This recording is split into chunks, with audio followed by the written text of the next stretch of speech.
Hey guys, welcome back on our Stop Loss coverage. I'm actually sitting here with the director and co-writer of Stop Loss, Kimberly Pierce. Kimberly, how are you doing today? I'm doing really good. Hey Kimberly, premiere was last night and it seemed to go pretty well, huh? Were you excited? Oh, I was thrilled to be here. You know, we shot the movie here. It's like coming home. So it was fantastic to screen it. And, you know, Victor and I were supposed to go out and get some food. We were starving because he ate all my barbecue.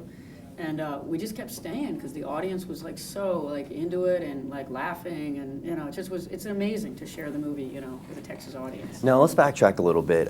You directed one of the critically acclaimed movies, Boys Don't Cry. How was it going from a movie like that, you know, to a war movie? Well, it was really thrilling. I mean, the thing is, the commonality is I love character and I love story. So I'm always going to try to find out everything I can about the characters and the place and bring that to life. So that's a thing that I did in the very similar way. The difference in the challenge with this movie was the scale of it. Like particularly, you know, for example, in Morocco, which we shot the Iraq stuff. I not only had to keep it true emotionally, but, you know, really had to launch, you know, the idea of like, okay, I've got 2 huge Humvees. I've got guys coming out of those Humvees. They've got to stack perfectly down this alley. They got to get down that alley. When they're going to get into a firefight, I got to have guns going off above, guns going off below. I've got to have explosions if I need it.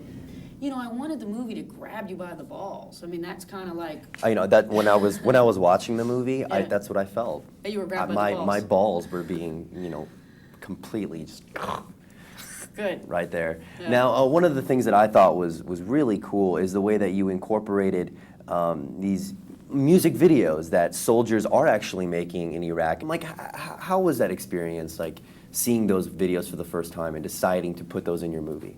Well, it was amazing. My brother was on leave from combat. It was Thanksgiving. I was in my mother's house. I heard, "Let the bodies hit the floor, let the bodies hit the floor." And I walked in and I looked over his shoulder and I saw these images that had been shot with a one-chip camera, either put on a sandbag, you know, put on top of a gun turret, wired into a Humvee, in a guy's helmet, or just sitting on the ground. And they had just captured combat and the war experience like unadulterated, unfiltered. Then they went back and they cut it to music, you know, courtesy the Red, White, and Blue, I'm an American Soldier. I'm like a huge Toby Keith fan. So that just like was great. Or rock music, you know, the Drowning Pool, Let the Bodies Hit the Floor, a lot of Linkin Park, a lot of AC/DC.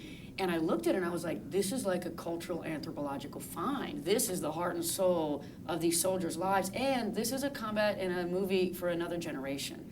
Your generation, who, it's the YouTube generation. They pick up a video camera, you guys film yourselves, you film your friends, you put it on the internet. Only that's what soldiers are doing. So for me, the whole movie had to be born out of that kind of honesty and that energy and that experience. You know, Kimberly, it was a fantastic movie. I really enjoyed it.